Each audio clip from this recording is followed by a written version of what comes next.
dia tidur nih, dia pikir suaminya yang tidur, dia mau balik dong karena mungkin kangen ya namanya sama suaminya. Tapi pas dilihat itu genderuwo Bu tidur, dia tidur di samping aku katanya. Sudah kabur itu si Fitri? Ya nge-freeze Pak, nggak bisa langsung tidur, ya ketakutan, nggak bisa langsung kabur maksudnya gitu.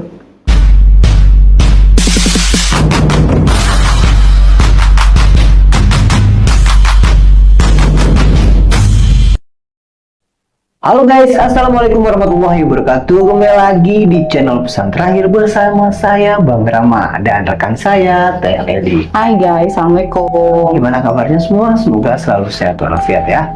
Jadi di episode kali ini, kita ini dapat sebuah cerita, betul? Nah, jadi ceritanya adalah di mana ada seorang wanita yang hampir menjadi korban pesugihan. Betul. Serem banget ya Allah. Jadi ternyata dia ini bukan yang pertama, Bukan satu-satunya korban, betul. malah dia ini bisa dikatakan yang kelima, Yang ketujuh Pak. yang ketujuh. Buset, ini yang ketujuh. Yang ketujuh, dan alhamdulillahnya dia berhasil selamat. Dia berhasil selamat. Walaupun Jiwa dia tidak agak terganggu lah. Gimana sih ceritanya? Langsung aja nih, Teh Ledi yang bakal menceritakan kepada kita, Oke, kepada saya juga, kepada kita semua yang ada di rumah. Oke, buat Teh Ledi boleh langsung dimulai. Oke, terima kasih Bang Rama. Udah kayak pembawa berita kita ya. Hai guys, dan oke, awalnya tuh ini masih dari Provinsi Jawa Barat ya Pak Rama. Masih dari Jawa Barat juga. Jadi guys, yang menceritakan ke saya itu adalah ibunya si korban. Mungkin karena si korbannya nggak mungkin bisa Iya, sebenarnya mungkin aja, tapi setiap dia bercerita tentang masalah ini tuh pasti ada rasa trauma karena nggak main-main ternyata Bang Rama, dan kita nggak akan nyangka selalu bakal dengerin cerita ini. Gue jadi penasaran itu. Harus Karena jujur gue juga cuma sepenggal aja di ceritanya. Iya. Jadi kenapa? Karena gue juga nggak mau dengar ceritanya dulu. biar surprise. Biar gue nih sama kayak pemirsa di rumah yang belum tahu apa-apa gitu loh kan. Gitu, ya. Ya, udah gimana tuh? Jadi ceritanya 5 tahun ke belakang. Berarti tahun berapa itu 5 tahun yang lalu? Tahun 2020-an. 2020-an ya. Pada tahun 2020 di sebuah desa itu ada satu anak perempuan yang polos banget. Dia ini memang bukan dari keluarga yang mampu ya, maksudnya malah menengah ke bawah gitu. Kita sebut aja si perempuan ini namanya Fitri. Oke. Fitri ini tinggal dia bertiga, ibunya, Fitri dan adiknya, karena dia ini apa ya, udah nggak punya bapak, yatim. Oh yatim. Jadi si ibunya ini yang berusaha menghidupi dia dan adiknya dan kedua adiknya. Jadi tulang punggung berarti. Iya, jadi tulang punggung. Nah, Fitri ini pada saat itu umurnya masih 16 dan 17 tahun lah Pak. Masih muda banget sih dia. Muda banget. Nah, ya gimana sih, namanya anak-anak kan sering main, dia diajak teman-temannya kemana-mana. Nah, pada suatu hari Fitri ini diajak temennya ke pantai di salah satu kota di daerah kota K ya. Main lagi sama temen-temennya. Ya biasa sih anak-anak perempuan kan hobi selfie, main-main gitu kan ya. Permisa, mungkin ada yang pernah ngalamin, saya juga gitu. Terus selama main-main dia nih ketemu lah sama salah satu cowok, saling pandang-pandangan gitu. Dibilang ganteng sih ya ganteng Mbak, namanya laki-laki ya, maksudnya nggak mungkin, nggak mungkin si Fitri ini tidak kepincut sama si cowok ini kalau si cowok ini kerupawan. Itu menarik gitu. Pandang-pandangan, akhirnya diajak kenalan lah. To the point, si cowok ini ngajak kenalan sama si Fitri ini. Kita sebut aja cowok ini Joni. Singkat cerita, tukeran nomor handphone lah mereka, ya kan. Nah, selang beberapa hari berlalu, kontekan sampai akhirnya si Joni ini memutuskan untuk ke kota K lagi untuk ketemu si Fitri ini. Oh, berarti si Joni ini bukan dari kota K ya? Bukan, tapi dari kota C. Nah, untuk jarak tempuh dari kota C ke kota K itu kan sekitar 2 jam lah lebih katanya gitu kan, dia bilang. Datanglah katanya untuk ketemu sama keluarganya si Fitri ini. Nah, dari situ kan namanya orang tua, anaknya kenal sama cowok, seneng aja dong. Apalagi Fitri ini tergolong anak introvert yang tidak luas pergaulannya. Iya, mungkin dari situ jalan jodohnya. Dan FYI juga dia ini tidak bersekolah lulus seperti orang lain. Singkat cerita datanglah si Joni ini ke rumahnya. Nah, ke rumahnya si Fitri ini. Dan si Joni datang kan buat ngelamar. Gak berani dong. Dan langsung lamar aja nih ya. Iya, dan gue pas denger cerita itu langsung gini, bagus dong gue dilamar. Oh iya, tapi titiknya bukan di situ ternyata. Kaget dong gue. Nah, terus diceritakan lagi. Akhirnya awalnya si ibu ini sempat menolak karena belum tahu sisi dari si Joni ini, tidak tahu dari mana asalnya, tidak tahu orang tuanya, tidak tahu latar belakang si Joni ini lah. Masa mau langsung diterima-terima aja? Iya. Ya kan? Nah, terus akhirnya si ibu ini bilang nanti ya nggak apa ya, kalau langsung tujang gitu. Ya, dia gitu intinya. Kalau mau melamar anak saya harus kenal dulu sama keluarga kamu, katanya gitu. Oh ya udah Bu, nggak apa-apa katanya. Nah, Fitri ini sempat sedih karena si orang tuanya ini menolak lamaran si Joni, padahal bukan menolak katanya. Ya bukan nolak sih itu mah. Cuma kan lebih hati-hati aja. Lebih hati-hati aja. Ini awal mula kejadian mistisnya. Jadi si Fitri ini tiba-tiba kayak orang yang dikit-dikit selalu menceritakan Joni ke ibunya, dikit-dikit selalu ngebagusin. Jadi seolah-olah dibuat untuk si Fitri ini bener-bener memikirkan si Joni ini. Oh, kayak dipelek gitu mungkin. Bisa jadi mungkin ya kan. Terus tuh akhirnya si ibu ini karena mungkin udah jodohnya, mau diapakan lagi, ditelepon lah si Joni ini supaya dia datang sama orang tuanya. Udah nggak apa-apa, kita langsung aja, nggak usah pakai lamar-lamaran. Disetujuin. Mungkin ibunya juga merasa bersalah ya karena tidak ketemu langsung sama orang tuanya, cuma lewat telepon dan video call aja. Oh, gitu ya. Iya, jadi nggak ada kayak untuk ketemu dua keluarga tuh nggak ada, Pak. Kalaupun ketemu tidak ketemu kan harusnya Fitri lebih sering nge-zoom, nunjukin ke orang tuanya dong kalau ini loh keluarganya Joni, ini enggak. Begitu ibunya bilang ya udah telepon Joninya, baru dari situ dia video call. Ternyata Joni ini anak tunggal, Pak. Anak satu-satunya. Akhirnya dari kota C ke kota K itu dia langsung bawa seserahan, Pak. Tapi sama orang tuanya kan? Iya, sama orang tuanya. Banyak kan Bang, pokoknya iring-iringan pengantin. Iring-iringan kan orang tuanya si Fitri ini belum ada kesiapan apa-apa dong. Mendadak lah jatuhnya ya kan. Tapi hari itu juga dinikahkan. Tanpa persiapan apapun, dan orang tuanya tuh kayak udah, orang tua cowoknya yang kayak bahkan tidak menunjukkan rasa yang apa sih mau dinikahin anaknya, kok nggak ada. Harusnya dari situ udah curiga dong, tapi ini nggak ada karena mungkin orang tuanya Fitri juga menganggap dirinya itu sudah single parent dan berpenghasilan cukup untuk makan aja, pikiran si ibu ini yang menceritakan ke gue. Udah gitu pas dibawakan si Joni ini untuk tinggal di rumah si Fitri ini nggak mau lama-lama, Pak, cuma 3 hari aja.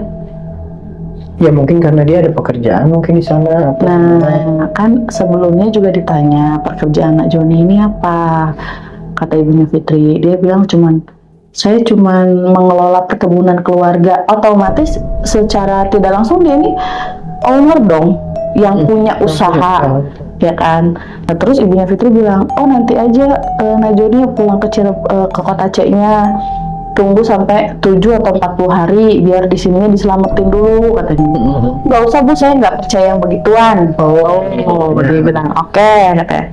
Akhirnya dengan rasa berat hati si ibu ini guys melepaskan anak perempuan satu-satunya, kan ada jelas laki nih, Fitri ini.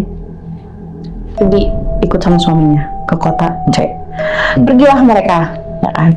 Katanya sih hari pertama, hari kedua baik-baik aja, bahkan setiap hari kontekan. Mungkin ya gimana ya, biasa nggak pernah kemana-mana terus tiba-tiba dibawa jauh, pasti kangen kan sama orang tua. Cerita hari ke 1 bulan, berarti 1 bulan kemudian ya, Fitri ini menceritakan keluh kesah ke ibunya.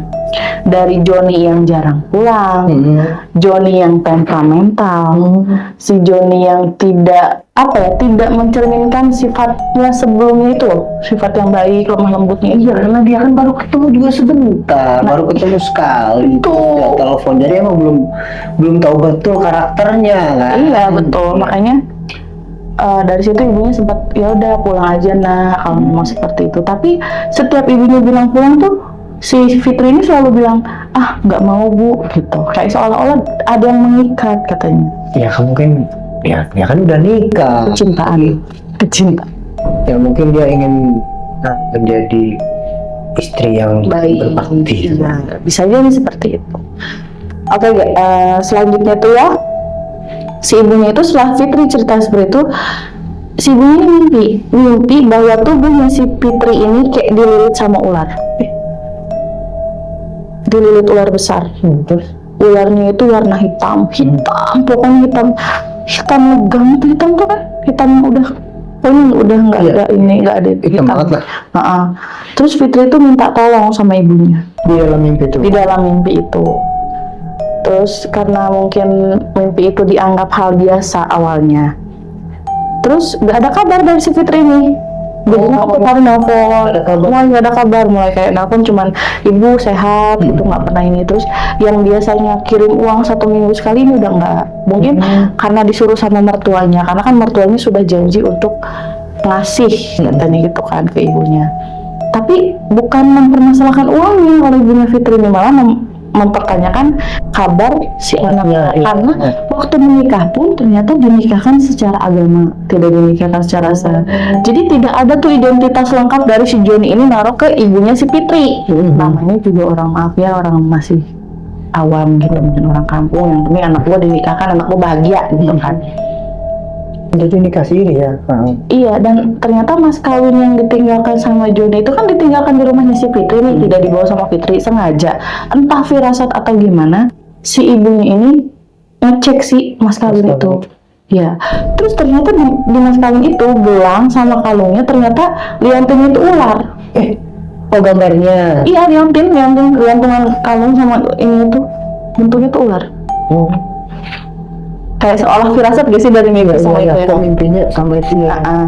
Akhirnya singkat cerita 3 hari kemudian ditelepon. Nah, Fitri ini posisinya dalam keadaan sakit.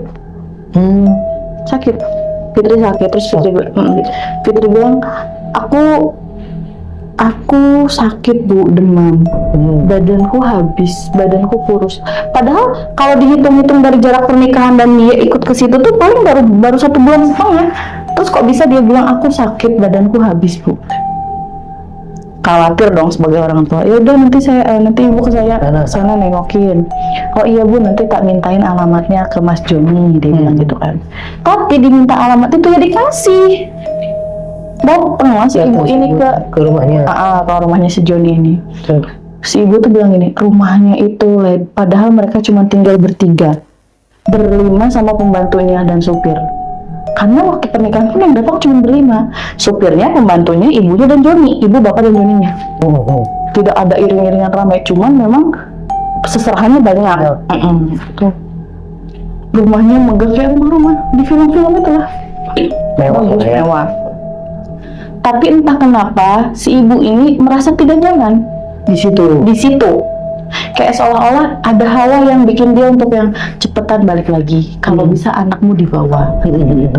Mungkin firasat orang tua ya. Rasa masuklah si ibu ini. Tapi entah kenapa kayak seolah-olah Joni ini mencerminkan bahwa tidak betah kalau si mertuanya itu ada di situ. Oh, iya paham. Anehnya ada ibunya, Fitri tuh sakit biasa aja, yang katanya bilang dia badannya habis itu nggak ada, masih biasa-biasa aja. Pas ketemu ibunya tuh. Kan aneh ya, dari kata-katanya ada beda. Nggak apa-apa bu. Terus 3 hari kemudian akhirnya si ibunya ini pulang ya, karena nggak enak, juga nggak apa-apa. Terus sikap menantunya juga kayaknya kurang ramah ya. Betul. Kayak nggak betah gitu ada. Iya. Mertua itu ya. Akhirnya selesai itu pulang. Fitri ini ngasih emas lagi ke ibunya 5 gram waktu itu. Ibu ini dipegang untuk celengan. Entah nanti kedepannya seperti apa rumah tangga Fitri, doakan Fitri yang baik-baik. Itu kata-kata Fitri setelah ngasih emas yang 5 gram itu. Pulanglah, mungkin yang namanya seorang ibu ya udah disimpan sama ibu gitu. Pulang disatuin si emas yang dikasih si Fitri sama si emas kawin ini. Karena kan masih disimpan ya, bisa disimpan baik. Jadi dalam gak lama kemudian tuh si Fitri ini transfer uang yang hitungannya fantastis, ratusan. Berarti 2 digit maksudnya. Iya, depannya angka depannya 2 lah, 1, tapi depannya bukan angka 1. Ibunya kaget dong. Ini uang apa? Terus Fitri bilang, nggak apa-apa Bu, itu untuk benerin rumah. Pokoknya Ibu harus benerin rumah. Fitri nggak mau usaha Fitri ini sia-sia. Pokoknya Ibu harus bikin rumah. Dari kata-kata usahanya itu yang kita pikir apa? Iya. Kerja. Punya usaha? Tidak. Kita salah kalau kita mikir di situ, ternyata sama. Karena gue juga langsung, oh berarti anak Ibu kerja? Oh tidak, bukan. Penasaran kan?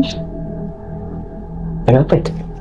Kalau suaminya yang ngasih kayaknya nggak mungkin ya. Bukan. Karena sikapnya juga ke mertuanya ketika datang ke rumah nggak ramah. Cuek, ya nggak ramah. Johnny jadi berbalik lah gitu sifatnya. Jadi nggak mau.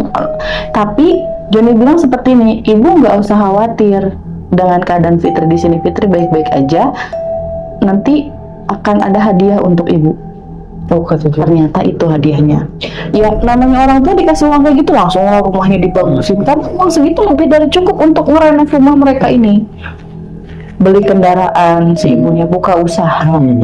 Tanpa tahu keadaan anaknya ini gimana, kan pas itu lagi. Tapi kan masih kontekan dong. Masih. Tapi ya itu kadang seminggu sekali. Tidak gimana sih? Tidak intens kayak seperti biasanya gitu. Dapat 4 bulan pernikahan mereka, ibunya ini didatengin ya, bukan mimpi lagi, didatengin sama nenek-nenek pakai kebaya hitam, pakai kain jarik. Dia bawa tongkat. Jadi selesai sholat isya, dia diketok rumahnya, dibukain lah pintu, tamu dong. Dia ngomong gini, si nenek-nenek itu nggak masuk nggak apa, di depan pintu aja. Anakmu bawa pulang, tapi ngomong pakai bahasa Sunda. Anak maneh bawa balik. Diditu oge dijadikan pembantu. Tapi kita nggak tahu kan, maksudnya pembantu apakah disiksa secara fisik atau gimana. Tapi kan kelihatannya memang di rumah sebesar itu ada pembantunya. Fitri juga diperlakukan dengan baik. Apa karena mungkin ada orang tuanya di sana aja kelihatan diperlakukan dengan baik, tapi setelahnya tidak gitu kan, kita nggak tahu. Terus dari situ ibunya bilang, anak saya nggak apa-apa Mak, katanya gitu. Dia ngomongin Mak, padahal dia juga nggak kenal, si ibunya Fitri ini nggak kenal kalau si nenek-nenek ini siapa. Kita sebut aja ibunya Fitri ini namanya Bu Nenah lah ya. Bu Nenah ini nggak kenal sama si nenek-nenek itu. Cuma dia nanggepin dia, terus dia pergi. Masuk dulu Mak, terus dia cuma bilang kudu, artinya nggak usah, katanya gitu kan. Dia pergi, pas di ujung jalan kan rumahnya tuh ada kebun-kebun kayak kebun-kebun biasa gimana sih gitu. Terus mau dikejar nih, maksudnya mau diantar sama anaknya, tapi udah nggak ada, hilang. Peringatan bukan sih itu kira-kira? Bisa jadi sih, karena gue mikirnya gini ya, kalau udah ada kejadian kayak gitu kayak seolah ada ikatan batin. Tapi entah si nenek-nenek ini siapa gitu loh, ngerti gak sih? Yang tahu keadaan Fitri yang sebenarnya. Padahal posisinya si rumah itu udah gede, udah berdiri, udah kokoh. Udah bukan rumah yang bilik-bilik lagi, bukan. Ya kalau udah direnov gitu. Terus nggak berapa dari selang kejadian disamperin sama nenek-nenek itu, ya, paginya itu di depan rumah dia itu ada, belatung berserakan. Ada bangkai kali? Nggak ada. Belatung berserakan gimana ya? Pokoknya belatung tuh kayak ngelilingin rumah. Banyak. Kok bisa ya? Terus tuh disapuin. Terus dia nyari ke pelapon, itu nyari bangkai apa gimana, minta tolong adiknya si Bu Nenah ini nyariin, mungkin ada bangkai. Nggak ada. Terus tetangganya itu ngomong, coba kakak gitu ya, coba takut ada apa-apa sama si Fitri, soalnya ini belatung, udah firasat. Biasanya kan kalau orang-orang kayak gitu biasanya percaya ya gitu. Selain belatung juga lihat katanya kadang ada kelabang tuh muterin rumah. Kelabangnya satu tapi dia muterin rumah. Kelabangnya satu tapi muter. Ya kan aneh itu ya. Iya makanya keren kan, epic kita dulu gitu. Kelabangnya satu, dia nggak capek muterin, dan itu tiap malam. Terus masih belum curiga ya ibunya nih? Nah, ibunya itu kan si Peternya belum aktif nih. Karena dia nggak ingin nomornya si Joni atau yang lain. Ya sebenarnya kan dia tahu rumahnya. Iya, tapi kan udah di ultimatum untuk tidak kesana lagi. kalau misalkan nggak disuruh ibu jangan kesini ya. Itu Fitri sendiri yang ngomongnya gitu. Harusnya dia lebih khawatir ya. Harusnya. Nah, Terus, pas gak lama nomornya si Fitri aktif nih. Yang namanya orang tua kan berdoa ya kan, aktif. Terus Fitri ini bilang, Bu, Ibu, cuman kayak gitu doang, cuman Bu, aku minta pulang, Bu, bawa aku pulang. Gitu. Terus langsung bawa ibunya ke sana? Enggak. Tapi ibu takut suamimu, karena kan memang ini nggak apa-apa Bu, nanti kita ketemu di terminal, ibu jemput aku ya katanya. Ya kan. Akhirnya ya udah direncanakan untuk penjemputan si Fitri ini. Ibunya sampai nyewa mobil, jual emas yang pernah dikasih Fitri 5 gram itu dijual. Karena untuk nyewa mobil. Karena dari kalau naik bis kan takut terjadi apa-apa ya, takut anaknya sakit. Tapi kenapa janjiannya di terminal nggak di rumah si laki-lakinya? Tapi kan kabur. Nah, tuh. Nah, setelah merencanakan untuk menjemput Fitri, datanglah Kiai Ke rumahnya. Nah, dia ngomong gini, mau kemana, Cek? Katanya, saya mau jemput Fitri. Iya, dijemput. Anak kamu itu mau dijadiin tumbal. Tapi Kiai ini kenal? Maksudnya Si Kiai ini tahu ternyata tentang seluk-beluknya si Joni. Karena kan yang mengawinkan si Fitri dan si Joni ini kan si Kiai ini. Kiai ini tuh Kiai dari kampung situ kan? Dari kampung situ. Tapi Kok dia nggak memperingatkan dari awal ya? nah, dia ini sebenarnya mau memperingatkan, tapi kan si Fitrinya kekeh, nggak apa-apa, nggak terjadi apa-apa gitu. Akhirnya Pak Kiai ikut nggak akhirnya jemput? Nggak langsung pergi gitu aja. Jadi kok masa sih, nggak mungkin gitu kan. Terus dia ngomong lagi kemarin, Ece ke rumahnya si Fitri, rasanya nggak nyaman kan? Iya, katanya gitu.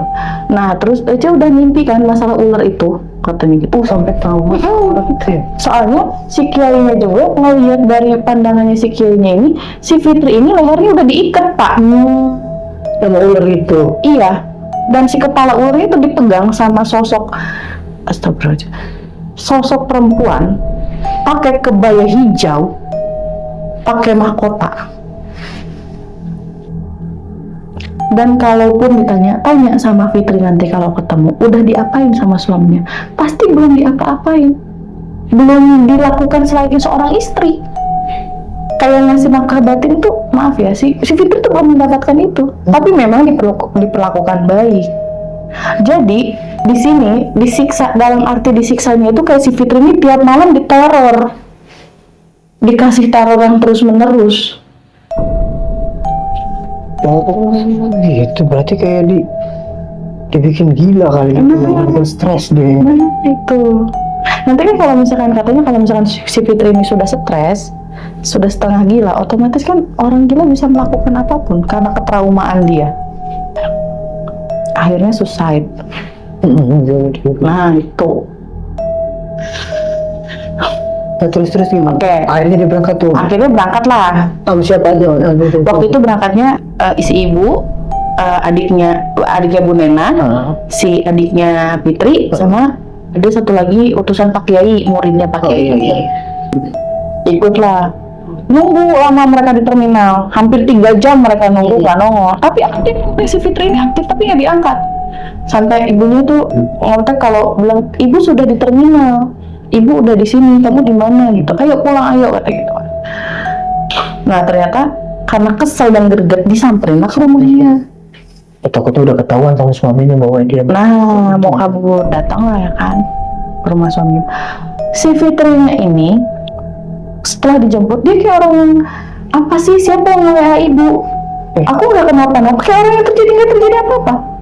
Oke, mungkin dia pas mulai itu kayak nggak sadar. Iya, bisa kayak orang lain. Iya. Apa sih, aku nggak pernah ngomong minta pulang kok ke ibu? Kapan aku telepon ibu? Debat lah akhirnya. Akhirnya si omnya si Fitri ini, adanya Bu Nena ini kesel. Orang jelas kamu yang minta pulang, kamu yang nelfon nangis minta pulang. Kapan aku enggak, katanya gitu. Ya kan, terus pulanglah si Bu Nena ini dengan penuh rasa kecewa. Anaknya si Ustadz ini ngomong gini, ngasih kayak bungkusan ke Teh Fitri gini, Teh ini dipegang tiap malam, Teteh jangan lepas dari ini ya, kata. apa sih ini, nggak usah, saya nggak butuh ini. Dengan kekehnya Fitri bilang kayak gitu. Saya senang lihat mas saya banyak. Memang posisinya Fitri itu pakai wah. Ya wah lah gitu. Tuh. Saya hidup saya senang. Kalian jangan sampai datang ke sini lagi untuk jemput saya. Ibu juga kalau nggak saya telepon jangan ke sini bu. Padahal jelas-jelas dari versinya si ibu ini Fitri yang nelfon minta untuk dijemput. Bener kan? Nah, tuh. Tapi bisa jadi yang ditemuin saat itu bukan Fitri. Apakah mungkin Fitri dirasuki apa gimana? Bisa jadi, karena kan posisinya kalau misalkan Fitri kan Fitri dekat sama ibunya. Iya. Gak mungkin masa deh. Ya apa dia punya kepribadian ganda? Kayaknya enggak juga ya. Kalau gitu Enggak. berarti ibunya tahu ya? Iya, kalau itu kan ibunya pasti tahu. Udah tuh pulang kan? Pulang dari kota C ke rumah yang di kota K ini, si ibunya dicegat sama nenek-nenek yang waktu itu datang ke rumahnya. Pakai baju hitam itu? Iya. Tapi jauh pak jaraknya. Jadi belum mau masuk ke kota K dia udah dicegat duluan. Kan lewat jalan alternatif tuh. Terus dia bilang gini, nanti juga pulang, tapi tidak dalam keadaan sehat. Ibu mana yang nggak sakit, apa sih nggak kaget diomong kayak gitu? Ya, Akhirnya balik lagi dia? enggak, pulang. Kata si anaknya si ini kalau tadi bilang, pulang aja kita pulang. Pulang. Dan nggak berapa lama kemudian, ini Fitrinya yang cerita ya. Fitri nelfon ke ibunya. Dia ngomong gini, Bu, kata tetangga ibu kemarin kesini ya. Kata tetangga? Kata tetangga ibu kemarin kesini. Jelas-jelas dia nemuin kok. Iya, jelas-jelas dia yang nyuruh pulang kok. Iya. Kan? Iya, ibu mau jemput kamu, tapi kamu nggak mau, ibu mau ngusir ibu. Jadi maaf ya bu, itu bukan Fitri bu, itu bukan Fitri. Kata Fitri kan nggak kayak gitu bu, katanya. Orang disuruh masuk aja enggak kok ibunya. Siapa dong? Nah makanya, terus dia bilang akhirnya, ini cerita dari Fitrinya ya. Akhirnya Fitri menceritakan bahwa dia itu pak, setiap malam itu didatengin sama perempuan. Setiap malam dia kan tidur sendiri karena suaminya nggak pernah tidur sama dia ternyata. Dalam keadaan di telepon itu Fitri kan sadar nih menceritakan sebelum dia sakit seperti sekarang. Dia tuh didatengin sama perempuan pakai baju hijau, kebaya hijau, pakaian keraton. Dia selalu dielus-elus karena Fitri ini ternyata alhamdulillahnya orang yang rajin sholat, orang yang imannya kuat. Apalagi setelah menikah kan, dia dielus-elus katanya. Dan itu tuh nyata. Perempuan itu ngebuka pintu, dia masuk, dia duduk, itu nyata, bukan mimpi. Fitri ngomong itu setiap malam. Mungkin karena nggak mempan sama si perempuan ini, si Fitri bilang. Terus nggak lama kemudian setelah si perempuan itu nggak datang-datang, ya ada sosok Gundurwo gede tinggi. Dari Gundurwonya ini, Gundurwonya itu memang dia tidur. Jadi dia tidur nih, dia pikir suaminya yang tidur. Dia mau balik dong karena mungkin kangen ya namanya sama suaminya. Tapi pas dia lihat itu Gundurwo tidur, dia tidur di samping aku katanya. Sudah kabur itu si Fitri? Ya nge-freeze pak, nggak bisa langsung tidur. Ya ketakutan, nggak bisa langsung kabur maksudnya gitu. Dia nge-freeze, dia merem sambil baca-baca. Pokoknya diceritakan panjang lebar sama si Fitri sampai dia bilang ada tuyul masuk ke kamar dia, terus minta nyusu. Ini kaget dong. Tapi setiap Fitri mau pergi dari rumah itu tuh seolah-olah dia kayak orang yang ngelamun, yang bengong, yang pikirannya tuh udah dipengaruhi oleh sesuatu hal yang dia sendiri nggak ngerti dari mana datangnya. Tapi itu tiap malam aja? Tiap malam pak. Tapi kalau siang nggak ada? Kalau siang nggak ada. Kalau siang dia biasa kayak interaksi sama orang rumah gitu? Iya. Sebenarnya dia interaksi keluar kan dibatasin sama mertuanya. Kayak kalau misalkan untuk cuman beli emas, beli baju, beli apa tuh boleh. Tapi kalau misalkan kumpul sama tetangga-tetangga nggak boleh. Gitu. Aneh kan? Banget sih. Nah, terus udah selesai sosok Gundurwo itu bu, Fitri tidur sama ular. Innalillah. Ularnya itu udah bukan ular yang kita pernah ngeliat film Anaconda tuh segitu. Itu bahkan lebih besar. Bahkan tidur pun misalkan 70% ranjang itu tuh badannya ular itu. kepalanya doang loh. Gede amat, gila.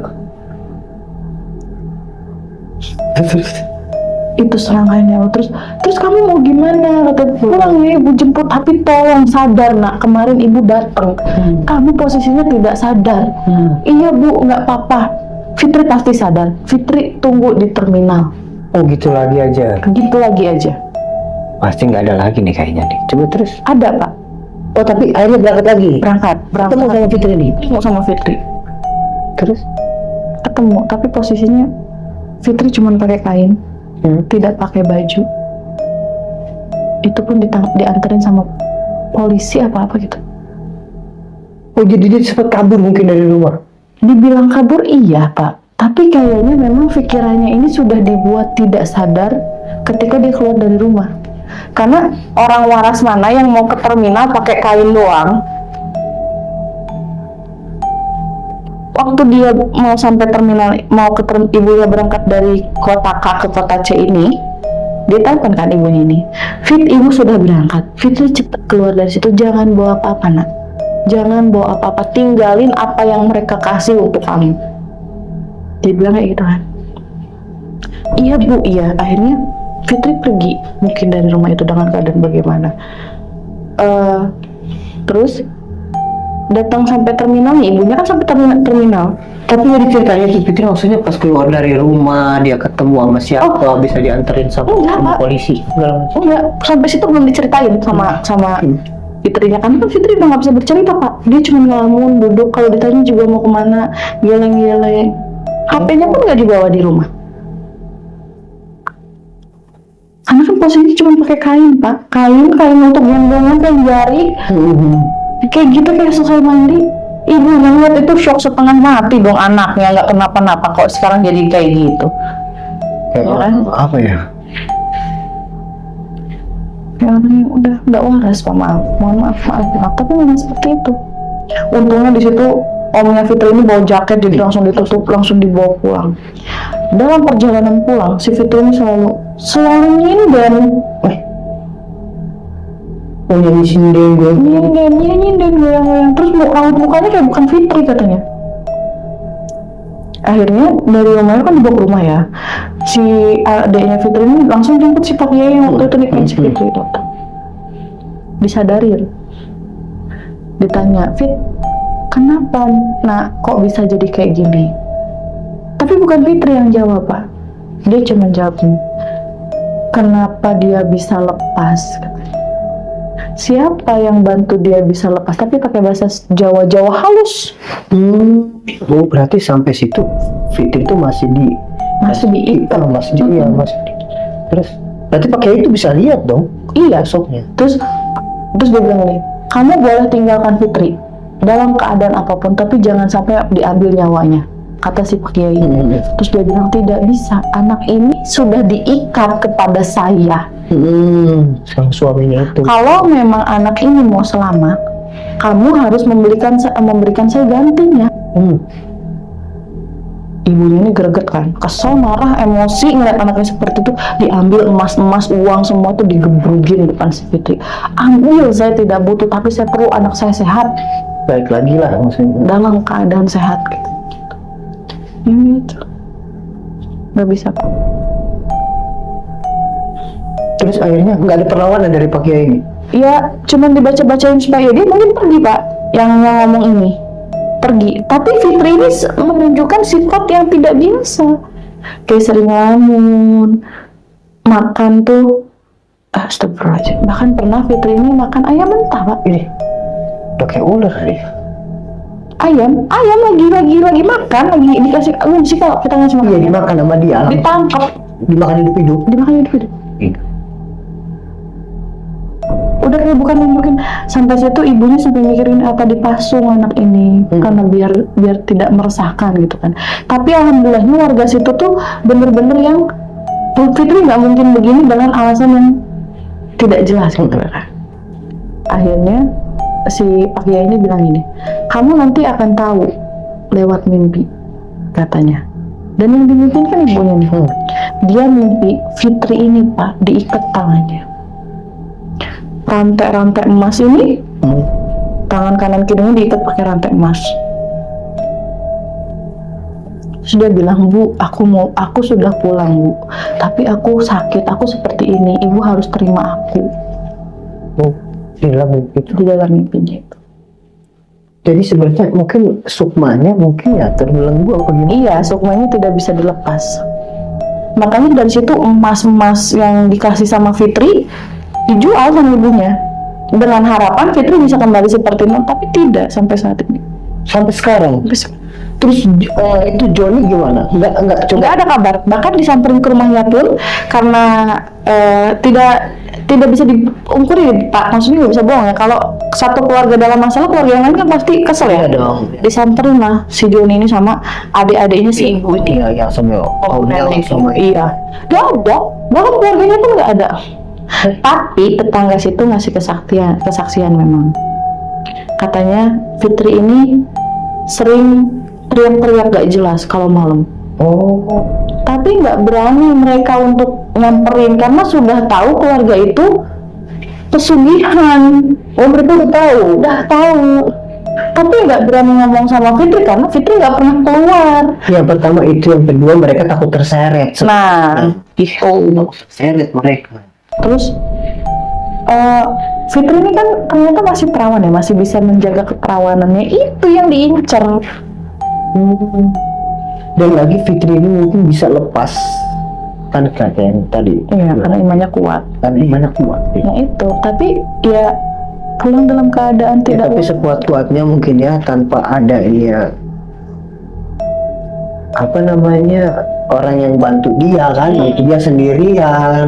Ya itu. Jadi bahkan stres juga lah. ternyata katanya pembantunya ini sudah mengabdi puluhan tahun pun nggak berani buka mulut. Dia diancam pasti. Bisa jadi. Nah, kan disamperin tuh nggak ada orang kan, tapi tetangganya ngomong. Terus berbulan-bulan Pak disamperin nggak ada. Nggak pernah ada. Gak pernah nongol si Joni tuh. Ditelepon HP-nya mati, kayak diblokir lah nomor si ibunya. Nggak, terus ibunya bilang nggak apa-apa, yang penting anak saya pulang, entah dalam keadaan apapun. Cuman yang dikhawatirkan adalah mau sampai kapan Fitri seperti itu. Terus nih, gue mau cerita ini. Fitri kan tidur di kamarnya sama ibunya. Posisi kan jendela gimana sih? Tahu kan jendela gitu. Terus hordeng kebuka sendiri. Kenangin mungkin. Nggak bisa Pak. Kebuka rapi serak. Terus tahu ada orang yang nempelin mukanya ke jendela. Gue merinding. Saya lagi ngintip gitu. Gini. Ini tangannya dua. Terus mukanya ngata boros ke Fitri. Tapi maksudnya bentukannya orang, tapi serem. genderuwo tuh. Bisa jadi. Terus ibunya istighfar, astagfirullahaladzim gitu. Adanya dari kamar belakang langsung masuk. Ada apa Bu? Ada apa? Ada nunjuk pas dia ngeliat lagi jendela udah tutup. Hordingnya udah ketutup lagi. Sekali itu aja kejadiannya. Terus sering malah. Itu kadang ya ular yang itu ikut Pak. Oh berarti belum bisa diusir sama Pak Kiai. Belum Pak, karena maaf ya, kalau korban untuk tunggal itu kan sudah diikat sama si pelaku. Dan kita juga mungkin nggak tahu entah itu namanya Joni itu namanya asli, orang tuanya Joni itu asli atau enggak. Iya sih, benar juga sih. Karena dan setelah itu nggak habis pikirnya tuh Fitri ini korban ketujuh. Ya berarti nggak tujuh, berarti tetangga. Iya, karena sebelumnya ada nih, dia nikah katanya sama bukan sama, tapi korbannya itu bukan orang-orang kampung situ Pak. Jadi ngambil dari luar kota. Ngambilnya tuh anak di bawah umur 17 tahun. Jadi kayak nyarinya tuh si korbannya ini keluarga yang kurang mampu. Dinikahi, terus keluarganya si korban ini dikasih uang, dikasih emas ya, tapi dijadiin gitu.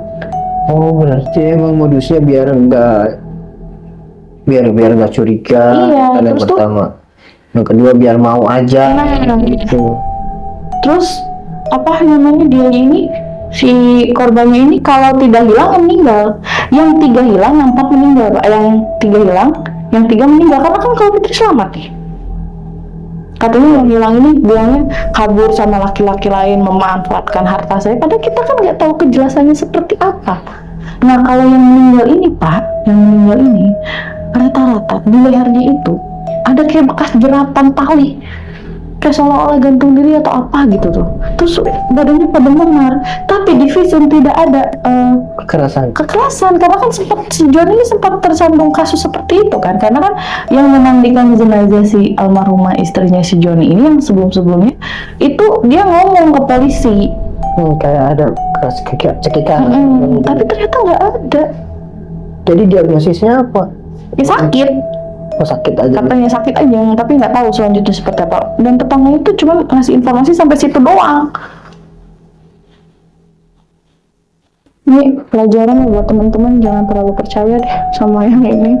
Memang sih zaman modern kayak gini mungkin orang banyak yang bekerja, yang menghasilkan uang dari cara-cara mungkin kerja dari rumah ya Pak. Tapi ini udah bukti nyata.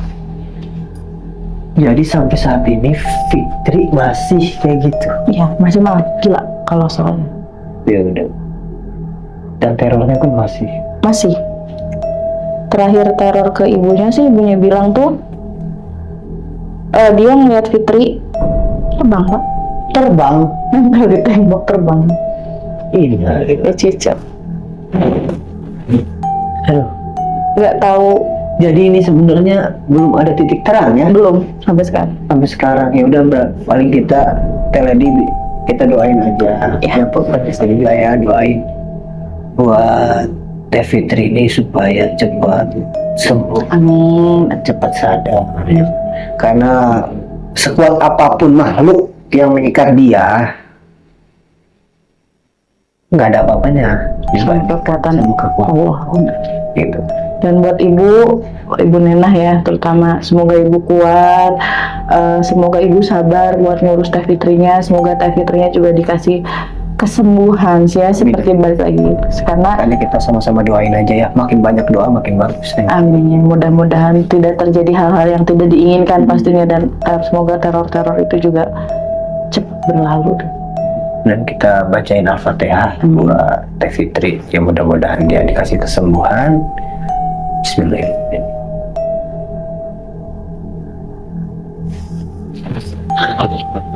Ya udah, mungkin segitu aja ya. Kita aja cerita Episode kisah untuk episode kali ini, dan pasti ada hikmah di balik cerita ini. Yang pertama, kita harus lebih waspada lagi, kita harus lebih hati-hati lagi kalau ingin menikah atau ingin menikahkan anak, adik, saudara, tetangga atau siapapun. Kita harus tahu. Harus tahu seluk-beluknya. harus tahu. Bukan berarti kita menolak niat baik ya. Betul. Cuma kan semua juga ada prosedurnya. Taruh juga nggak main langsung ketemu nikah kan, nggak begitu. Iya. Ketemu dulu, kenal dulu, ya kan, tahu dulu. Intinya jangan ceroboh lah. Lebih hati-hati lagi, itu aja.